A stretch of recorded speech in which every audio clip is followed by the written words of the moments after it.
အခုလိုရာသီဥတုတာယာပြီးလှပတဲ့နေ့တစ်နေ့မှာမိုးပြေက Croissant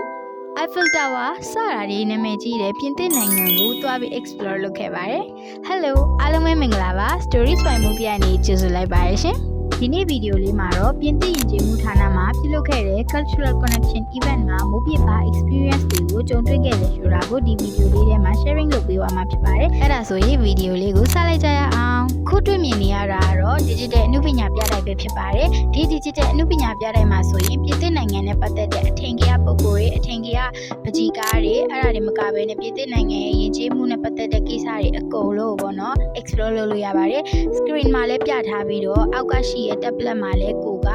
သိချင်တဲ့အကြောင်းကိုဖတ်ရှုပြီးတော့ကြည့်ရှုလို့ရပါရှင်။ကိုကတော့မိုးပြေလဲအဲ့ screen မှာပြင်သစ်နိုင်ငံနဲ့ပတ်သက်တဲ့အကြောင်းလေးတွေကိုဖတ်ရှုခဲ့တာပဲဖြစ်ပါရှင်။အခုတွေ့မြင်နေရတာတော့ပြင်သစ်နိုင်ငံရဲ့မုတ်တမျိုးဖြစ်တဲ့ tart crepe လုပ်နေတဲ့ section ကိုတွေ့မြင်နေရတဲ့ filling ထဲမှာတော့နွားနို့ရဲ့ကြက်ဥရဲ့ vanilla extract ရဲ့တကြားရဲ့ပါဝင်ပြီးတော့ဒီ crust အသားထဲမှာဆိုရင်တော့ဂျုံရဲ့ထောပတ်ရဲ့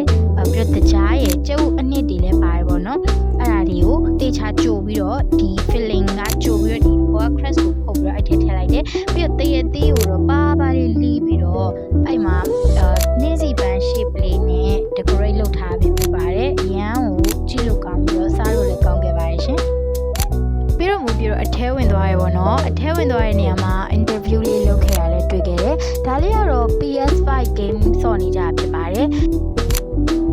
Share library မှာစာအုပ်လေးဖတ်ခဲ့ပါတယ်ပြီးတော့စာအုပ်တွေလည်းတအုပ်ကို1000နဲ့စီတက်နဲ့ရောင်းနေရတယ်တွေ့ခဲ့ပေါ့နော်ပြီးတော့မိုးပြေလည်းအမတ်တရတွေဖြစ်အောင်လို့ဓပုံလေးတွေရိုက်ခဲ့ပါတယ်ရှင်ဒီနေ့ကတော့ပြင်သစ်နိုင်ငံကို explore လုပ်ခဲ့ပြီးဖြစ်တဲ့အတွက် passport လေးထဲမှာ stamp လေးရခဲ့ပါတယ်ခုဒီပုံလေးကတော့ third trip လုပ်တဲ့ activity မှာပါဝင်တဲ့လူတွေအားလုံးနဲ့ရိုက်ထားတဲ့ group photo လေးပဲဖြစ်ပါတယ်ရှင်ဒီဗီဒီယိုကိုကြည့်ရှုနေတဲ့သူတွေလည်းပြင်သစ်နိုင်ငံရဲ့ဘယ်အစားအစာကိုအကြိုက်ဆုံးလဲဆိုတာကို comment မှာပြောသွားပေးပါရှင်။ဟုတ်ပြီဒီနေ့မှာတော့ပြင်သစ်နိုင်ငံရဲ့အစားအစာယဉ်ကျေးမှုတွေအကြောင်းတွေအကုန်လုံးကိုသိရှိခွင့်ရပြီးတော့လေ့လာခွင့်ရတဲ့အတွက်အရန်ဝမ်းသာပါရဲ့ရှင်။နောက်ထပ်ဒီလိုစိတ်ဝင်စားစရာကောင်းတဲ့ဗီဒီယိုလေးကြည့်ရှု